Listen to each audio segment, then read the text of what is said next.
Olá, pessoal. Eu sou a Alessandra Cesário, professora do Departamento de Ciências Contábeis e Atuariais da Universidade Federal de Pernambuco. Hoje vamos conversar um pouco sobre as derivadas das funções trigonométricas. Antes de iniciarmos o estudo das derivadas, observemos os gráficos das funções seno e cosseno. Elas são funções contínuas em todos os números reais. Para que possamos observar as demonstrações das derivadas das funções trigonométricas, e também no traquejo, no manejo dessas funções, é importante que observemos algumas identidades trigonométricas, além das relações existentes entre as medidas dos lados de um triângulo. Observemos que seno ao quadrado de θ mais cosseno ao quadrado de θ é igual a 1, tangente ao quadrado de θ mais 1 é igual ao secante ao quadrado de θ. Ao observarmos esse triângulo, identificando quem seria a sua hipotenusa, o cateto oposto e o cateto adjacente, podemos construir as relações envolvendo esse ângulo θ. Podemos calcular quem seria o seno de θ, quem seria, por exemplo, a secante de θ e assim por diante. Outra relação bem importante que necessariamente iremos utilizá-las nas demonstrações são as relações que envolvem o seno da soma e o cosseno da soma de dois ângulos. Dois limites trigonométricos importantes são que o limite do seno de x sobre x, quando x tende a zero, é igual a 1, e o limite do cosseno de x menos 1 sobre x, quando x tende a zero, é igual a zero. Para poder verificarmos que de fato esse limite de seno de x sobre x, quando x tende a zero, é igual a 1, podemos partir da intuição do limite, fazendo atribuições para x de valores próximos a zero, tanto com valores menores do que zero e valores maiores do que zero, e observamos que de fato essa relação do seno de x sobre x se aproxima cada vez mais de 1. Esse limite ele também pode ser verificado lançando mão do teorema do confronto e usando argumentos geométricos. Já o segundo limite que iremos tomar como sendo o limite fundamental também, limite do cosseno de x menos 1 sobre x, quando x tende a zero, lançamos mão de alguns artifícios para conseguir demonstrar esse limite. Primeira coisa que teremos que fazer é multiplicar tanto o numerador quanto o denominador por cosseno de x mais 1. Ao fazer isso e realizarmos as multiplicações necessárias, observamos que ficamos com limite de cosseno ao quadrado de x menos 1 sobre x, que multiplica cosseno de x mais 1.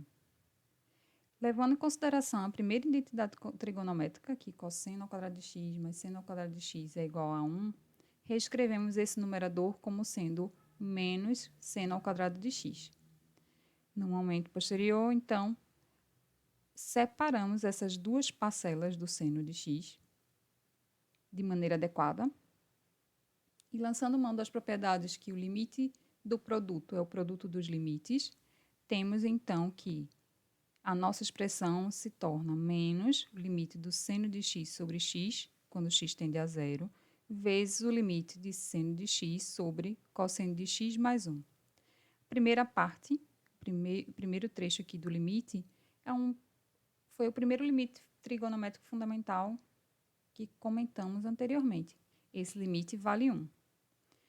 E, para esse segundo trecho, observamos que quando o x tende a zero, o argumento do meu seno é zero e o seno de zero vale zero.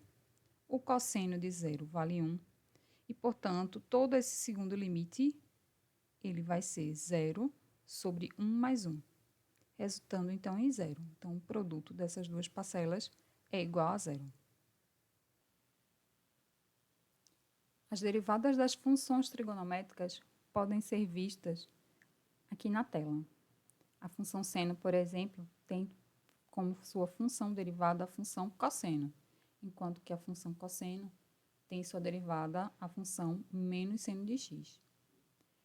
As demonstrações dessas derivadas podem ser feitas utilizando a definição da função derivada, através do cálculo do limite, e lançando mão de artifícios matemáticos, como multiplicar e no numerador e no denominador por alguns fatores, ou usando as identidades trigonométricas já apresentadas anteriormente.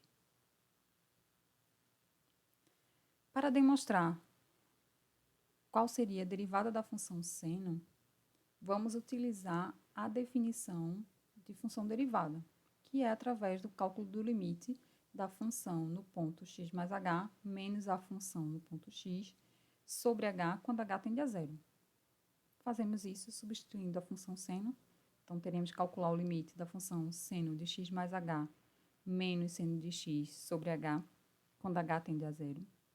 Ao fazer isso, lançamos mão da propriedade, da identidade de qual é o seno da soma de dois ângulos. Então, o seno de x mais h vai ser seno de x vezes cosseno de h mais cosseno de x vezes o seno de h. Repetimos aqui essa última parcela do seno de x que está sendo subtraída. Depois arrumamos a expressão de maneira adequada. Passamos essa parcela de menos seno de x para próximo dessa primeira parcela e deixamos essa parcela aqui do meio, mais aqui para o final. Quando fazemos essa separação, observa-se que o seno de x está presente nesses dois termos. E nós o colocamos em evidência e passamos a ter essa expressão seguinte aqui. Aqui, nesse ponto, lançamos mão da propriedade do limite que envolve produtos de funções e também do limite da soma. E temos 4 limites resultantes. E aí precisamos resolver quem seriam esses 4 limites. Para esse primeiro trecho, tem-se que temos que calcular o limite de seno de x quando h tende a zero. Observamos que isso não tem nenhuma influência de h, portanto, esse primeiro limite vale o seno de x. Para o segundo limite, é um dos limites fundamentais, que já demonstramos que vale zero, mais limite do cosseno de x quando h tende a zero. Também, nesse caso, não temos influência do h. Esse limite, então, seria cosseno de x. E o segundo limite, limite de seno de h sobre h quando h tende a zero, esse limite vale 1. Resultando, portanto, que a derivada da minha função é igual ao cosseno de x. Para as outras funções, podemos fazer de maneira semelhante, lançando mão de argumentos que já comentamos. Passemos, então, a lançar mão das derivadas já apresentadas para cada uma das funções trigonométricas para derivarmos essas funções que envolvem produtos e quocientes de funções trigonométricas e de outras funções também. Para encontrarmos a derivada dessa função, precisamos observar que temos o produto de duas funções. Então, lançaremos mão da derivada do produto. Quando tem-se que duas funções estão relacionadas através do produto, y' vai ser f' vezes g, mais f vezes g'. Identificando que a nossa função f seria x² e a nossa função g seria cosseno de x, a derivada da minha função y' vai ser a derivada de f, a derivada de x², que seria 3x², vezes, repete a função g, mais, repete a função f, vezes a derivada da função g. A derivada da função cosseno de x é menos seno de x. Dessa forma, concluímos a derivada da nossa função. Para resolvermos a derivada dessa função que envolve o quociente da função cosseno com a função 1 menos seno, precisamos relembrar que se uma determinada função é dada pelo quociente de f e g, a sua derivada ela vai ser dada por f' vezes g menos f vezes g' sobre g ao quadrado. Dessa forma, identificamos que aqui seria a nossa função f e a nossa função g seria 1 menos g de x, 1 menos seno de x.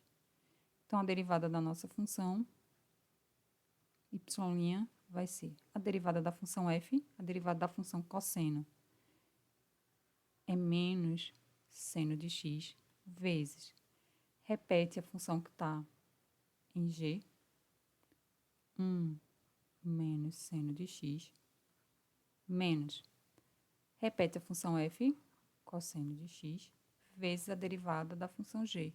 A derivada de 1 é 0, menos a derivada da função seno, cosseno de x, sobre 1 menos seno de x ao quadrado.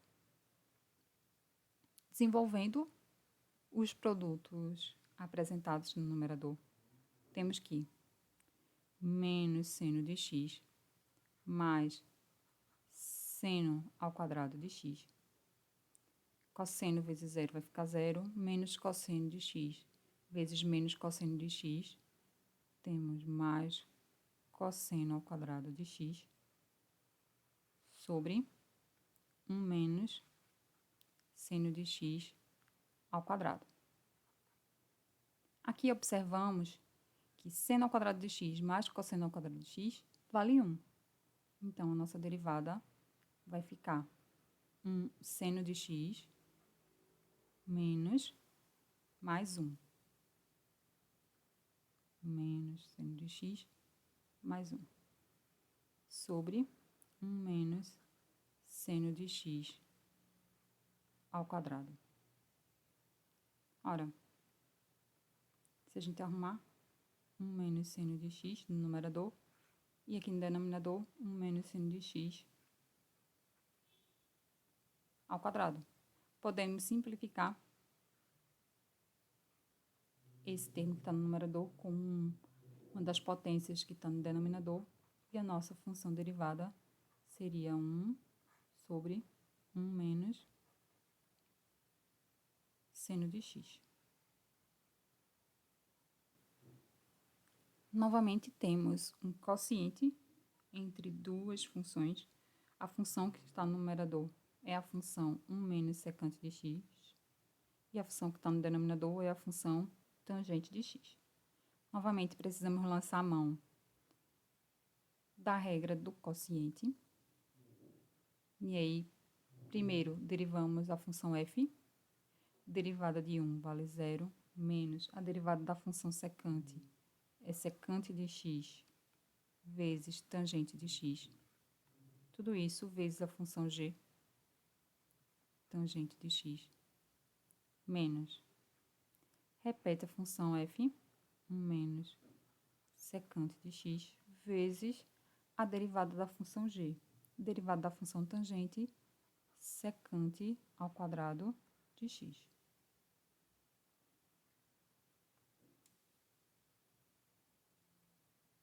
Sobre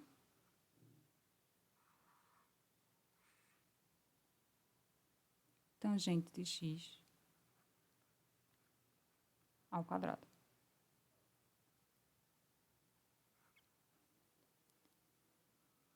Desenvolvendo o produto, temos que a primeira parcela aqui vale 0, depois menos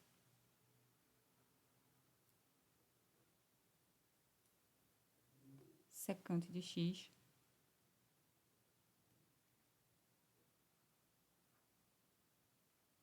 vezes tangente ao quadrado de x.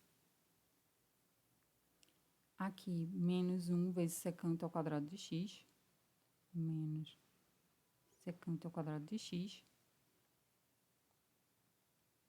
Esse menos aqui, com esse menos fica positivo, secante de x vezes secante de x mais secante ao cubo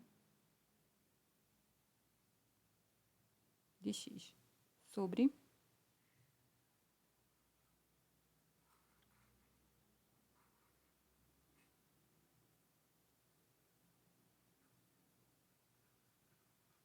tangente ao quadrado de x.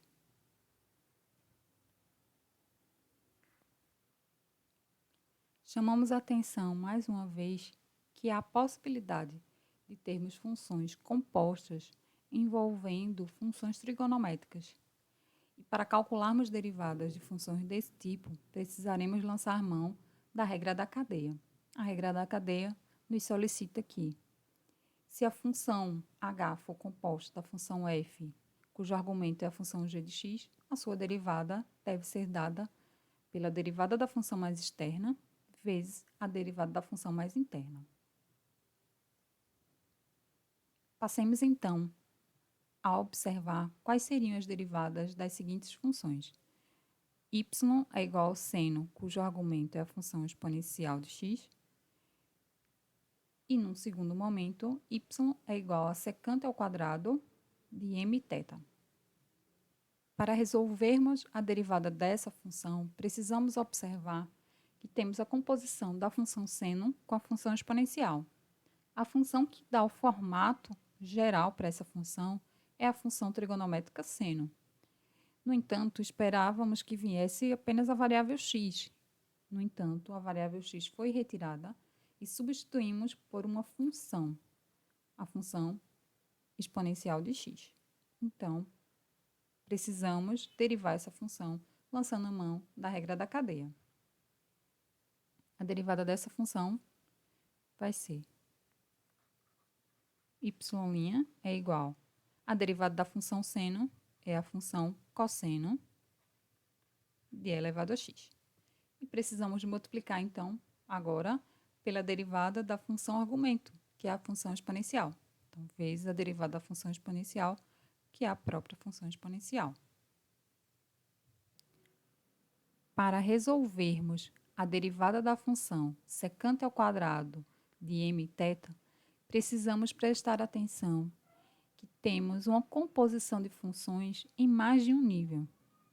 Nós temos a função trigonométrica secante, que está sendo elevado a uma função potência, e, além disso, o argumento da minha função secante não é uma função simples, não é uma variável simples, é uma outra função, é a função mθ. Então, temos que a função mais externa, nesse caso, seria uma função potência, cuja variável é uma nova função, é a função secante, e cujo argumento da função secante é a função mθ. Então, precisamos derivar em todos esses níveis as funções. Então, a derivada da função mais externa, que é a função potência, vai ser 2 vezes a função secante de mθ, vezes a derivada da função mais interna dessa potência, que seria a função secante. A derivada da função secante é secante vezes tangente. Então, multiplicamos por secante de mθ vezes tangente de mθ, vezes a derivada do argumento. A derivada de mθ é m. Para momentos posteriores, iremos falar sobre derivação implícita e derivação da função logarítmica. Um forte abraço e até lá!